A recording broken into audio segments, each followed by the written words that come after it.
Serious. People who enter other people's homes as part of your job, maintenance workers, etc. What's the weirdest thing you've seen inside someone's home? Story 1.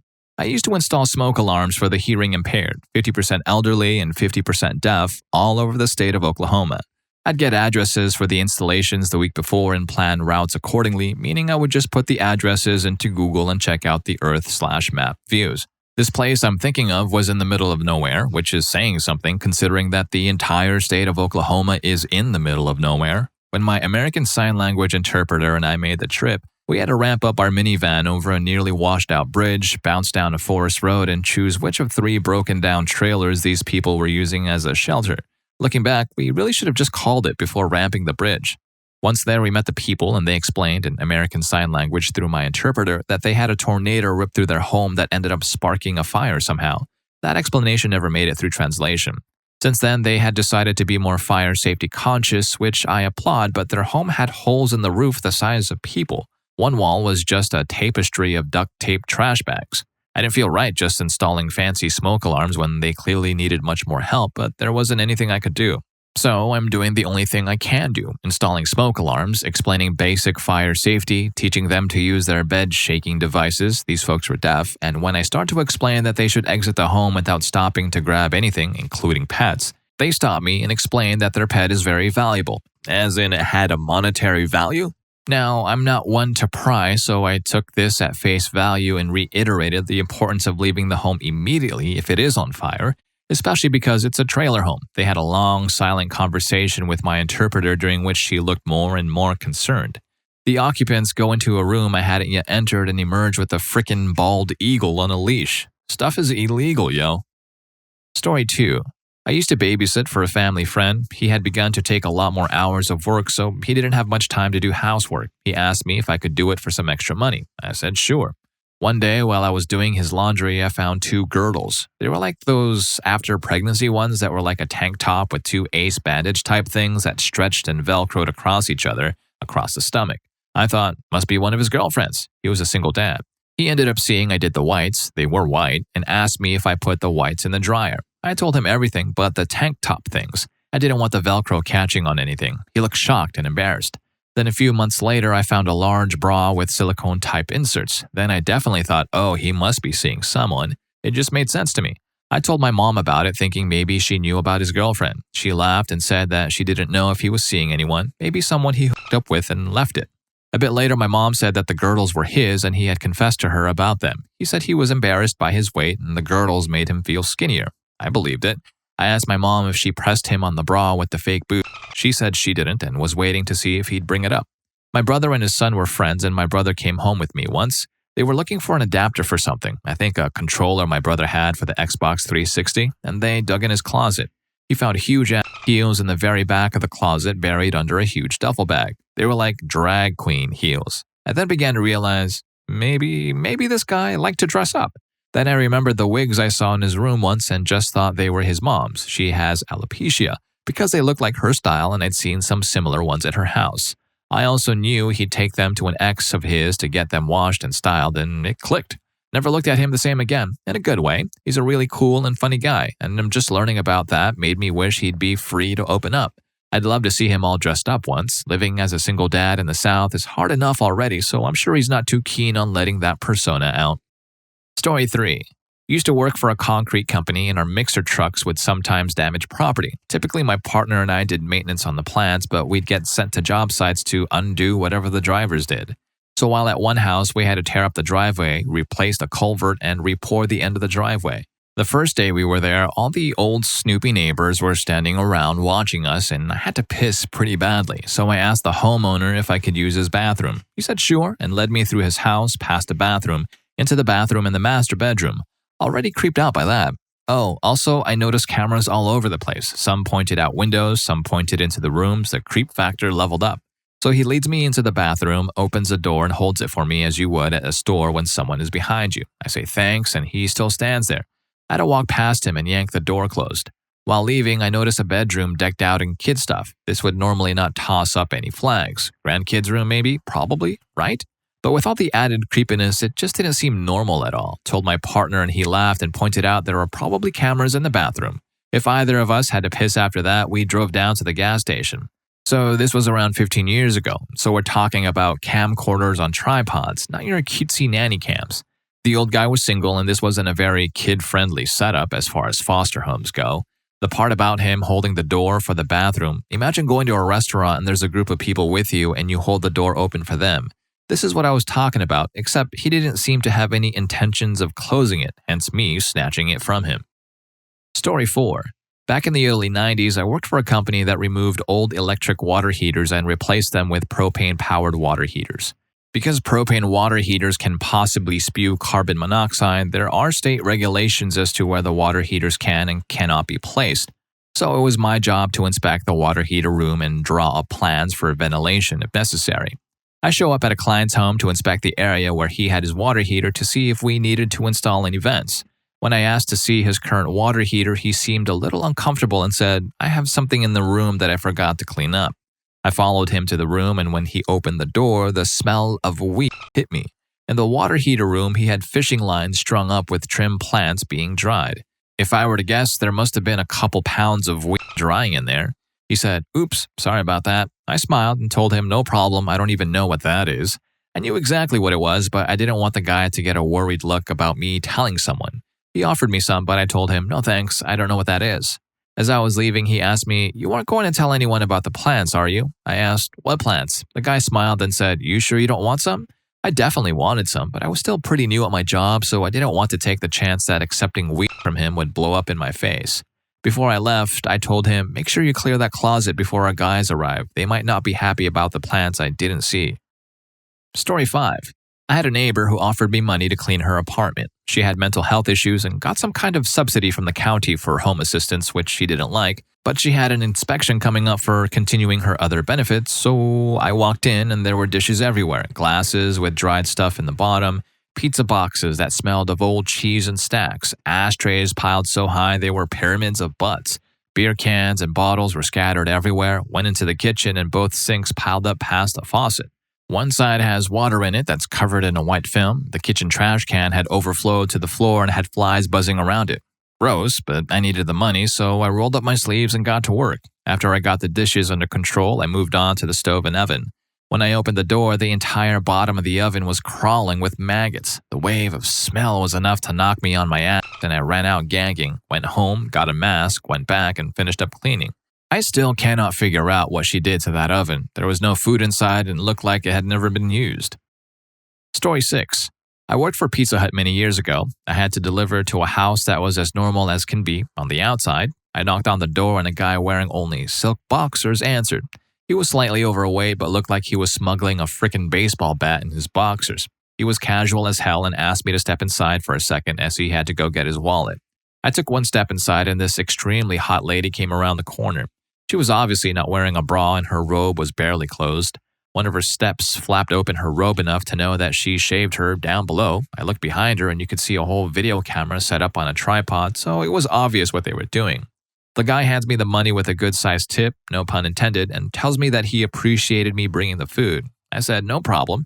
Have fun doing what you're doing, and if you need a cameraman, let me know." I don't even remember thinking about the last part until it was coming out of my mouth. He just kind of laughed and said, "Maybe next time, my dude." The girl just laughed a little and I left, but damn, the bad luck. Honestly, I don't know what I would have done if they said, "Yeah, let's do this." Story 7. I've posted this story before, but it was over a year ago, so hopefully this is fresh for most of you. My husband works a job where he goes into customers' houses to do furniture protection and carpet cleaning. We live in a big city, so most of his gross stories involve bugs, usually roaches, inside people's houses and are typically under the area rug or couch he is there to service. But his best story is of a lady he had to visit several times, multiple pieces of furniture being serviced over a period of time. And the last time he visited her, he said the apartment smelled like rotting, sickly poo. She apologized for the smell and explained that the cat had been very sick recently and was crapping everywhere in the apartment, and she herself had been too sick to clean it up.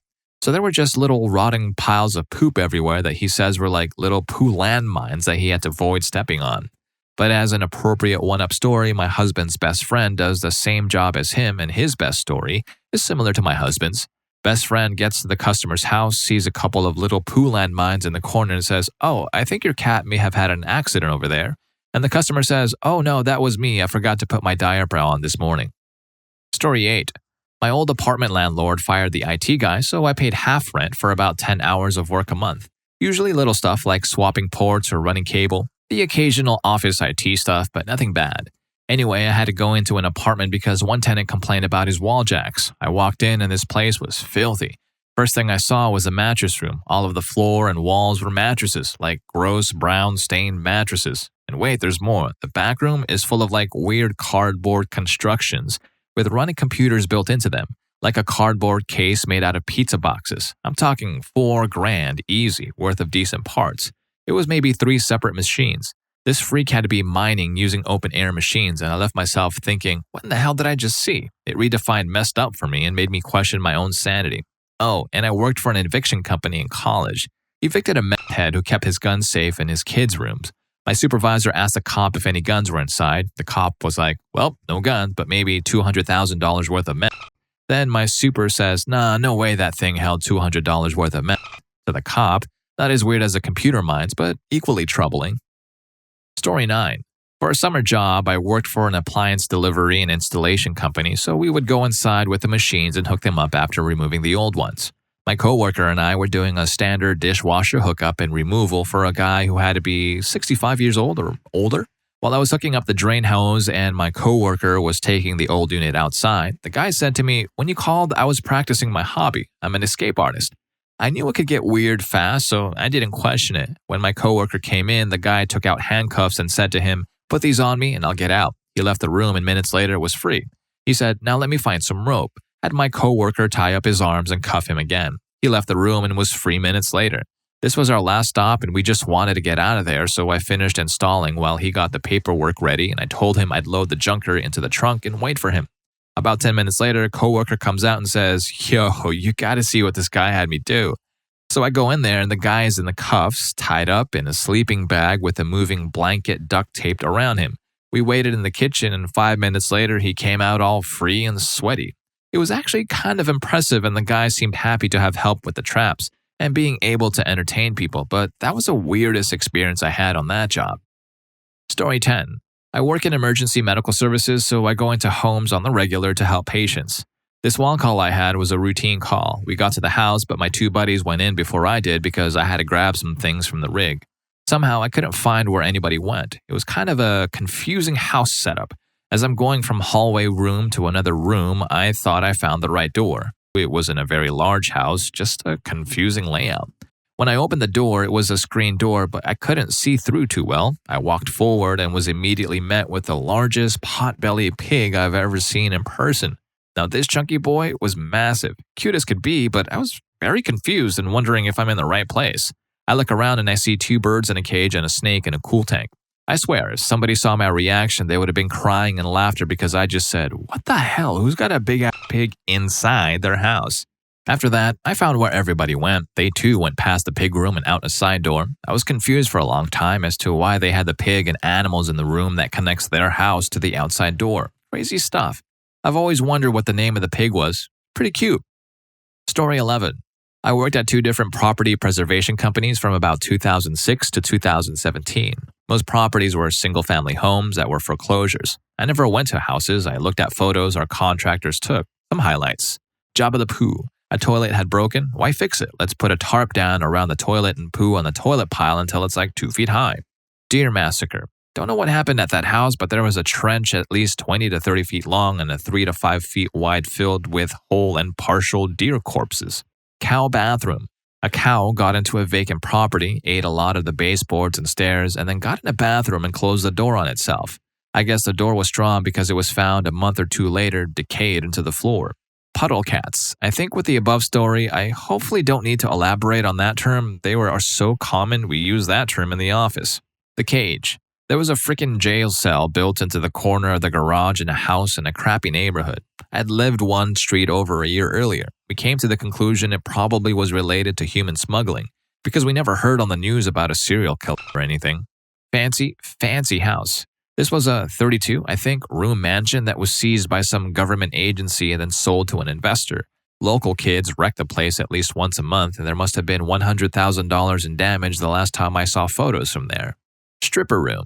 A doomsday prepper house that had a sign warning of booby traps had a 600-ish square foot building that was not permitted on the property. It was accessed by driving over a creek if it hadn't rained too much and wasn't on any paperwork for the property. It had 3 couches, a stripper pole, and CDs on the wall for a disco ball effect, I think. Meticulously stolen cheap crap. Several houses had all the light switch covers, outlet covers, tiny stuff like that stolen. I get stealing pipes to sell for scrap, but who is buying secondhand switch covers? Story 12. Used to be a massage therapist that took house calls. I once went to a very well-to-do neighborhood and the 12-bedroom house that came with it. The job was a simple hour-long stress relief massage. So I get there and an older woman, who was still quite attractive, greeted me in a very short, revealing robe. No issue, as most of my clients went nude anyways. I do wish it was done in a more professional way. So she led me to the front room, which was huge. The first thing I noticed above the fireplace was a huge hand oil painting of a dog. You know those white fluffy ones? Wow, okay, that was probably an expensive paint job. I'm led to the room where I'll perform the massage. The room was made for a dog. It was a small, round dog bed, complete with a frame and steps. It even had a small kid dresser that looked like it was dog clothes. A small dog chest with toys, pictures of dogs and parks on the walls, and it even had an attached bathroom. I didn't go in there. I set up my table and braced myself. Yep, I was asked to massage the dog, as it was very stressed out. I think the dog was just comfortable to the point of being lazy, but what do I know? Story 13. Sex dolls and parts in every flat surface of the home hanging from racks, mirrors everywhere. Hoarding situations, lots and lots. Bed bugs, giant freaks with squish and smears on every wall, ceiling, flat surface. A lady boiling an entire sheep's head on the stove with various unskinned parts scattered around. Actual Wiccan circle placed in the flooring with the altar and candles, boxes, etc. set up. Actual spells in progress. Gaming-addicted caregiver who wouldn't leave his station, so the entire home was a trash pit, but all the collectibles dusted and cleaned in pristine condition while the human in actual need sat in old diapers covered in feces. Person living in a camper with only water hookup, a toilet, bath, and sinks full of excrement, unable and unwilling to have the RV dumped, cleaned, or repaired for free to make it livable. So much food waste and pet excrement that the flies bred to such a density that we had to perform service outside, and even then the actual person was covered in maggots to the extent it took half an hour to actually perform our job. Oh geez, that could go on forever. Story 14. Cleaning a huge condo for a wealthy book publisher, the owner felt that the cats were sacred, so they had suspended walkways throughout the entire 6K square foot condo for the 2 cats to walk on, so they could move through every room without having to touch the floor. Additionally, every 12 feet or so in each room, they had a cat balcony. The cats could sit on it made of real crystal. We weren't allowed to touch them as they were valued at $10,000 apiece. Story 15. I was on a ride-along with the fire department. We responded to the smell of smoke in an apartment building. We found the apartment fast enough because the fire alarm was going off inside. We walk in to find this guy naked as the day he was born, passed out on the floor in front of the TV with porn on way louder than it should be, and the remnants of a pizza in the oven.